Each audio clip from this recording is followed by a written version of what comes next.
Good morning. Good morning, everyone, and welcome to Women in Ministry TV. I'm Brenda Fields, and I am your teacher for this morning. So, thank you all for getting up early this morning and joining me. For the past maybe about 9 to 10 weeks, I've been discussing titles and subjects from my book, Keys to Becoming a Victorious Woman. So many of you have this book. If you don't, you can get it on Amazon. So this is where our study will be coming from for the remaining few weeks as we go through discussing keys and principles that women can apply to their lives in order to live victoriously and have success in various areas. For the past maybe 9 or 10 weeks, and we started this the first week of January, we've already discussed 8 keys, and this morning I will be discussing the ninth key. But before I go into key number 9, I would like to kind of do a review of the 8 keys that we have already gone through. And I like to encourage everyone, even as we're going through these new keys, be sure to go back from the previous weeks to make sure that you're still implementing these keys to your life and looking at your progress as you're going forward.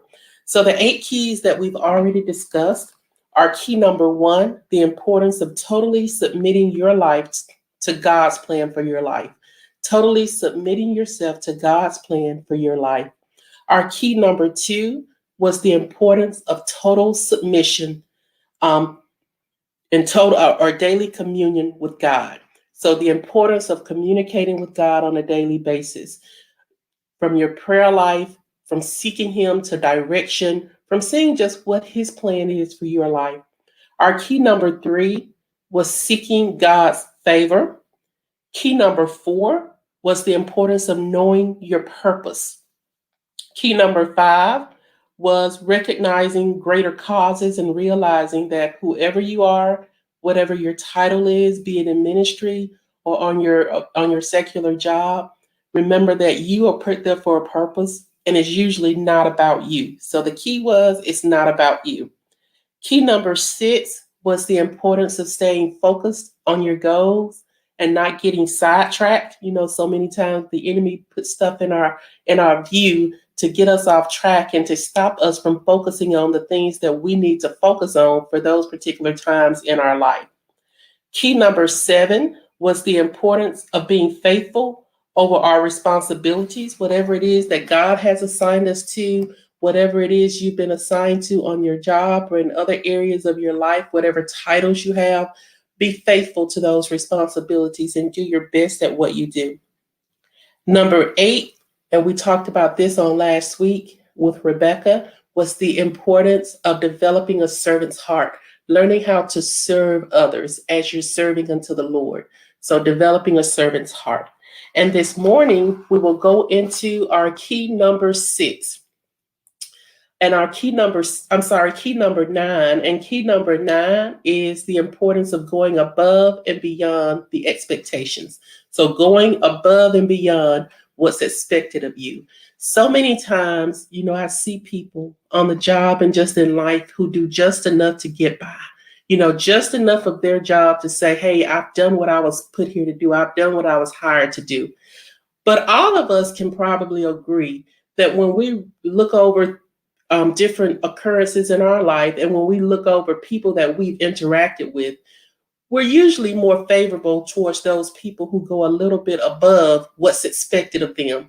Whether you're in the drive-through at McDonald's and you get a little extra, or whether you witness people, and I've seen people sometimes they'll post what they witnessed just in the community of people doing good deeds.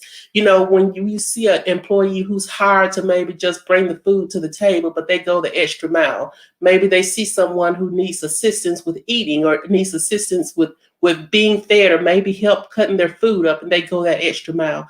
They weren't hired to do that, but they take their job serious. And because they have that heart to serve and that heart to go above and beyond, guess what? They didn't just limit themselves to bringing the food to the table, but they'll say, you know what, if you need my assistance in A, B, C, D, then I can do this too.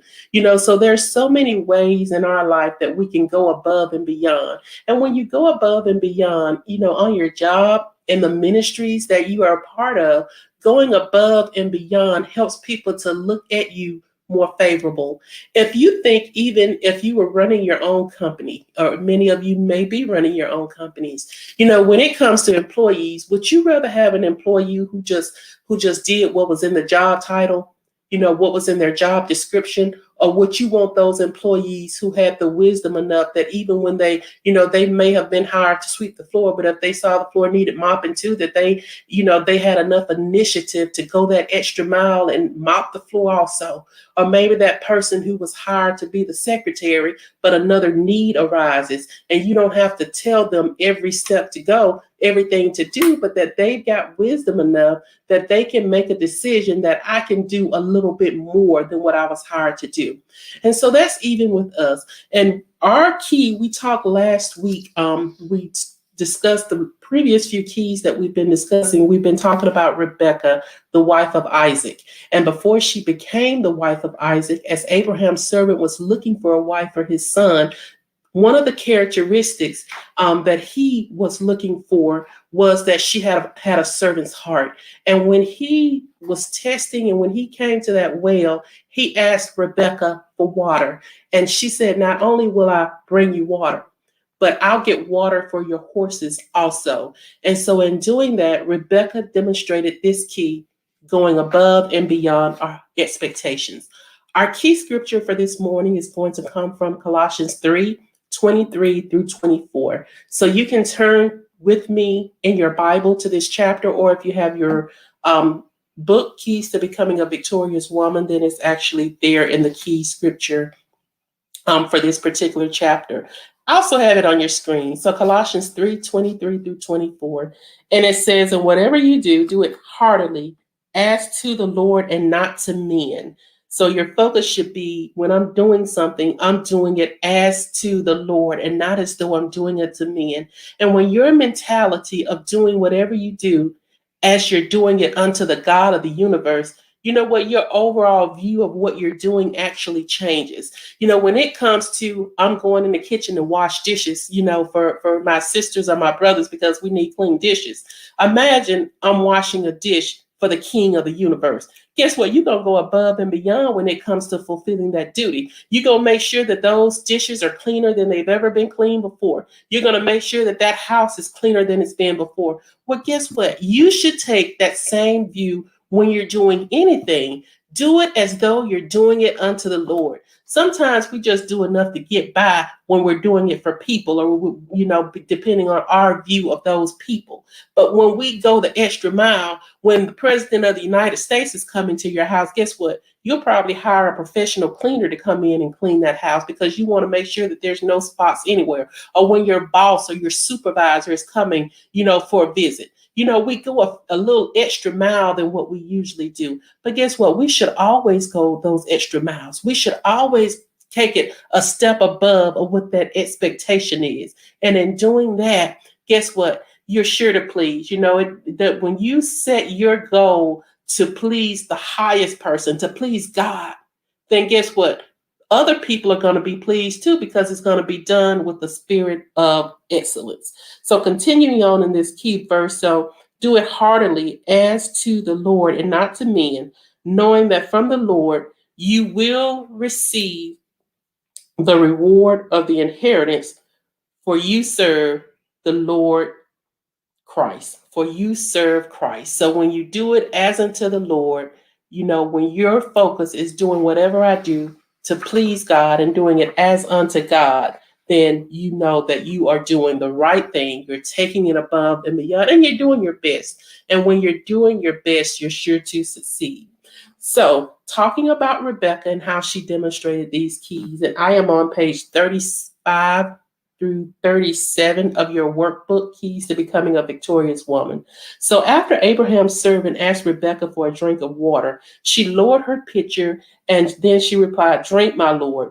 She then saw that his camels also were in need of water. And look at what she did.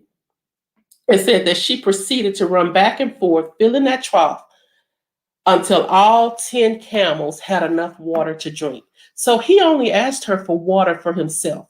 But Rebecca, being who she was and having that servant's heart and that spirit of excellence, look at what she did. She said, not only will I give you drink, but I'll also give drink and bring drink enough for your camels. And can you imagine, if you're a lazy person, you're not going to do anything extra. You're not going to think about going that extra mile. You would have done just what he asked. And what he asked would have been enough if you had done that. And that would have been give him water.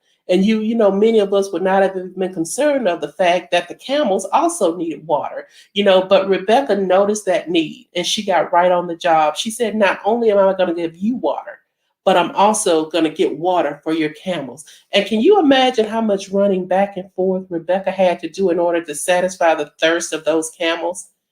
That was a lot of running back and forth, but Rebecca did it, and she did it with a pure heart.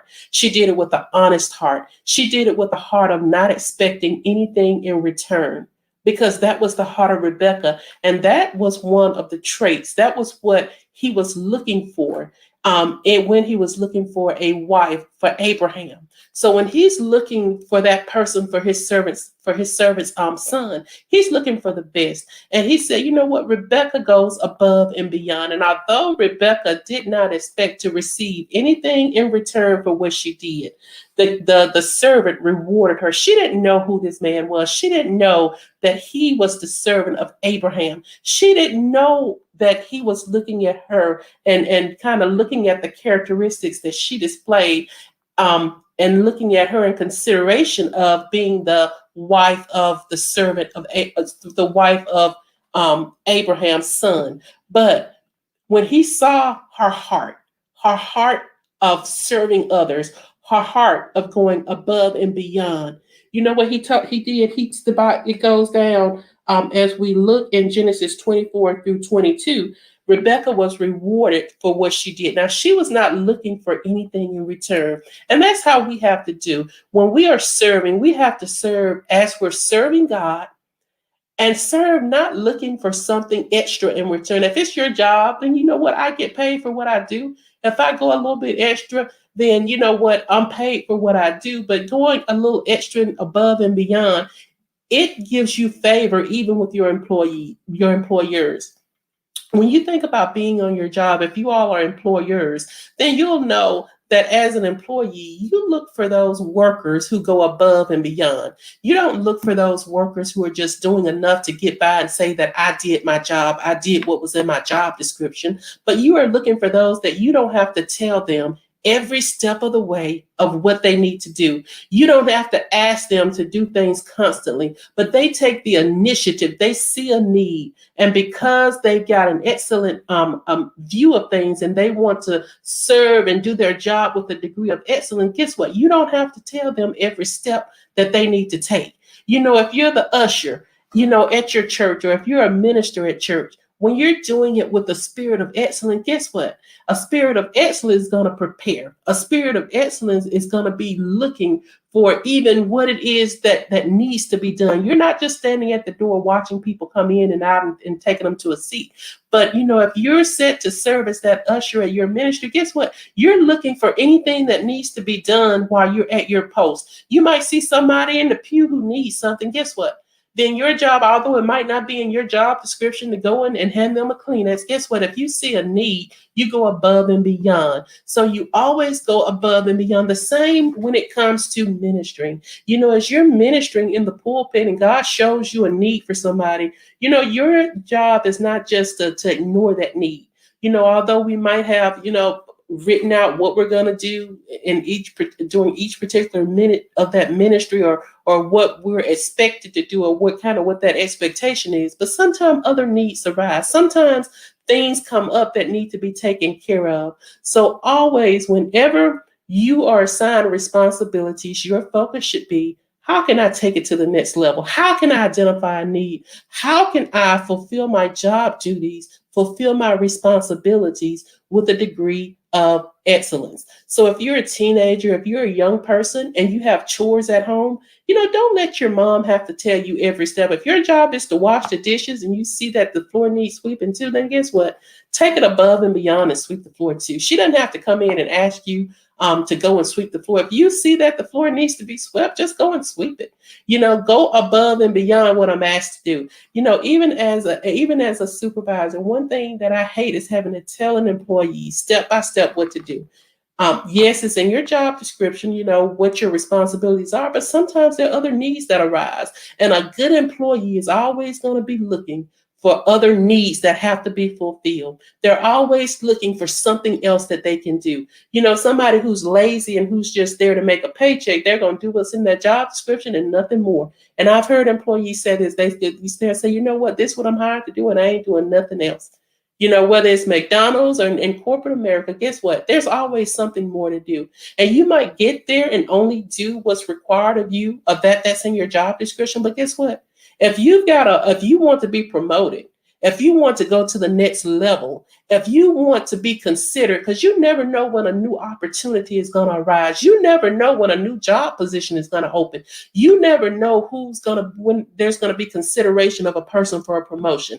And when you have that spirit of excellence upon you, that spirit and that attitude of going above and beyond what's asked of me, then guess what? When promotion time comes, when opportunities for growth comes, when a management position comes along, you're not going to look at that employee that just did the bare minimum. You're going to look at that employee that went above and beyond the expectation. You're going to look at that person that I don't have to tell them every little step to take or everything to do, but they've got a mindset that when they see something needs to be done, I don't have to ask them, but they've got a mindset and they have the initiative that they get it done. You want to be that person who fulfills needs, who recognizes needs, don't have to be asked to tell them, and have a mindset to fulfill those needs. Not that, no, it's not your company, it's somebody else's company. If you're an employee, it's somebody else's company, but guess what? You were hired to do a job. When that company succeeds, guess what? You succeed also. So always go above and beyond, because you just never know who's watching you. You never know who's looking at you. If you look at Facebook, you're always seeing people and employees who are caught going above and beyond what they were supposed to do. They go a little extra. And one of the employees that I saw at one of the restaurants, there was an older gentleman. You all probably saw this on Facebook, and somebody captured her. Although her job was to bring his meal out to him, when she saw that he was not able to cut his meat, guess what she did? She came on down and cut his food for him, so that he would be able to enjoy that meal. There was another young lady who worked at Walmart. And, she saw the mother with many children and struggling, trying to, pay for her groceries. And she stepped right in to hold the baby. She wasn't hired to hold babies. I'm sure that wasn't in her job description, but she knew, that mother had a need, and her responsibilities was to come, to serve, and to make, the even people who come into Walmart, to help out as needed. And she could have argued, it's not my responsibility to hold nobody's baby. But when she saw that need, guess what? She stepped in, and it was greatly appreciated. And I'm sure that none of these people knew that they were going to go viral for their acts, but because it was in their heart. That was what was in their heart, to serve and to go above and beyond what was expected of them, because they identified a need. So let me encourage you that when you do see a need, whether it's on your job, in your life, whether you're just walking about in the community, go above and beyond. Don't just look at, that doesn't have anything to do with me, or that's not my business. If there's a need, you know what? Your responsibility is to help that need as the daughter of the Most High God. So I encourage you to do so. And when you're doing it and your heart is not what's in it for me, but your heart is that heart to serve, I guarantee you God is going to reward you, and he's going to do it openly, just as he did with Rebecca. Now, you might not get exactly what Rebecca got, but God rewards openly. And when we look at in Genesis 24:22, it says that Rebecca was rewarded for her service. And this is in my word. It shows us how she was rewarded. Abraham's servant came and gave her a golden nose ring weighing half a shekel and 2 bracelets for her wrist, weighing 10 shekels of gold. Now, what a reward Rebecca received, especially considering that she was looking for nothing in return. It was just what was in her heart to go above and beyond to meet needs. And because she did that, the servant of Abraham, the servant, rewarded her with gold jewelry for what she had done for him. So whatever it is that you're called to do, I encourage you to go above and beyond what is expected of you. Don't look at what's in it for me.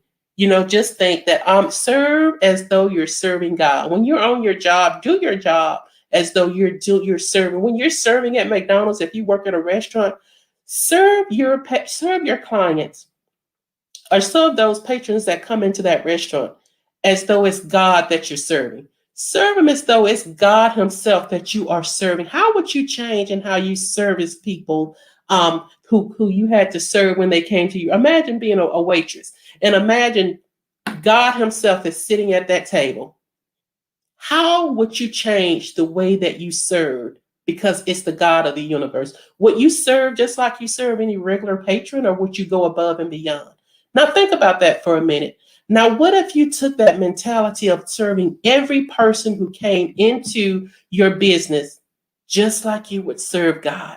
Imagine how your patrons would feel. I could almost guarantee you that when they come in, they're going to want you to be their server. They're going to want you to be the person who takes care of them because you make them feel good. So always serve people just like you would be serving God. Do it as though you're doing it unto God. I don't care if it's a homeless person on the street. I don't care if it's a mother with 10 children. Serve as though you're serving God. And when you serve that way, you can't go wrong because you put your best foot forward. And when you put your best foot forward, that's all you can do. And when you do your best and you're serving people and you're doing what's expected of you, going above and beyond what the expectation is, then there's always going to be a reward somewhere. You might not see it immediately, but it will come. So thank you all so much for joining me on this morning for Keys to Becoming a Victorious Woman. As we discussed, lesson number 9, going above and beyond expectations. So I challenge you in whatever you are doing in your day, whatever your responsibilities are, focus on doing a little bit extra today. Our study guide, our self-analysis and study guide starts on page 140. And for our self-analysis, I'm just going to read through these questions and you can kind of ask yourself these questions and kind of see where you stand. And if you find that, but there's some areas that I need to improve when it comes to going above and beyond, then apply that to your life, right? What it is that you need to do and apply it to your life. So the first self-analysis question is, has anyone ever exceeded your expectation in the performance of a service? So have you gone for a certain service and somebody came and they exceeded your expectation? They went above and beyond. They did even more than what you expected to come out of it. How did that make you feel? Whether you were in a restaurant, whether you were in the hospital, wherever you are, has anybody ever gone above and beyond for you? And how did that make you feel? The next question, what is your current attitude towards meeting your assigned duties and responsibilities? When you think of the duties and responsibilities that you are assigned to, what is your current attitude? Do you only meet the minimum requirements or do you exceed expectations on your job, as a mother, as a sister? Do you meet the bare minimum of what's expected of you, or do you take it to the next level and go above and beyond? So analyze yourself on your job, in your business. Are you just doing just enough to get by, or are you going above and beyond? And if you're not going above and beyond currently, in what ways can you improve? So I want you to list steps, list things that you can do to improve and to take your level of service to the next level, whether it's in your business, whether on your job, wherever you are. What steps can you take to take your current responsibilities to serve on the next level and to take it above and beyond the expectation? And number 3, how would your life change if you intentionally went above and beyond expectations? So how would your life look differently now if when you went on your job today, you set as a goal that I'm going above and beyond what my boss expects of me. I'm going above and beyond what my job description says. Whether it's in ministry, whether I'm an usher, whether I'm parking cars, how would things work for me if I focused on going above and beyond what the expectation is? So I challenge you to do that. I challenge you to make that list and focus on going above and beyond whatever expectations of you are. And when you go above and you go beyond, guess what? Don't just focus on don't just focus on going above and beyond when you got eyes on you. Anybody can do it when you know people are watching. But when nobody's watching, focus on going above and beyond. Just cultivate that heart that I want to exceed what the expectation of me is. And when you can exceed at that expectation and it gets to be a habit for you, then guess what? It ingrains in your heart. And now you've developed that character. Now you've developed that trait of going above and beyond at whatever you do. And just keep working at it and focus on, serving others as though you're serving the God of the universe. If I'm washing dishes, how would I change the way I wash the dishes? If I'm going to use that dish and I'm going to serve, I would serve him the best. Focus on doing that for everybody. Serve everybody as though you were serving God. Treat people the way that you would want to be treated. If you were the one who owned that McDonald's or owned that Subway and those employees were working for you, how would you want their attitudes to change? How would you want them to treat patrons who came into your restaurant or into your business? That's how your mentality should be. Well, I might be the person who's the cash register, but guess what? My mentality should be, how would I want, if this was my business, how would I want the cashiers at my restaurant treating patrons when they came? I want you treating them good, treating them with the spirit of excellence, going above and beyond meeting their needs so that they can come back and our business can prosper. And when you focus on that, then guess what? Somebody's watching. Remember, God is watching. And God knows how to let the right eyes see you at the right time. So focus on doing whatever you do with the spirit of excellence and going above and beyond the expectations. So thank you all so much for joining me on this morning. Next week, we will continue on to key number 10. Which is being hospitable towards others, being hospitable. And of course, we're still talking about Rebecca. So like I said, when we started talking about Rebecca just demonstrated so many different keys that we can apply to our life and gain victory when we adopt these particular keys to our life. So we'll continue on talking about Rebecca as she shows us how to be hospitable towards other people. So join me back next Monday, every Monday morning until we complete this study at 6:30 a.m. Also, if you missed any of the prior studies on keys to becoming a victorious woman, you can go on Women in Ministry TV on YouTube, and the videos are there. Or you can go on our Women in Ministry Facebook page. So be sure to join us. So I also want to share with you that with Women in Ministry, we also have a prayer, Women in Ministry prayer line. And that number to the prayer line is 1-888-507-7293. And there are different times that the prayer line meets. So you can also go on our Facebook page. I apologize, I don't have those particular times with me, so I'll have to put those up. But the prayer line is open. You can go on the Women in Ministry Facebook page and look at those times. And if you need prayer for any reason, someone will be available and on to pray with you. So thank you all so much for joining me on this morning. And I look forward to you joining me again on next Monday at 6:30. Have a great rest of your week and remember to go above and beyond expectations.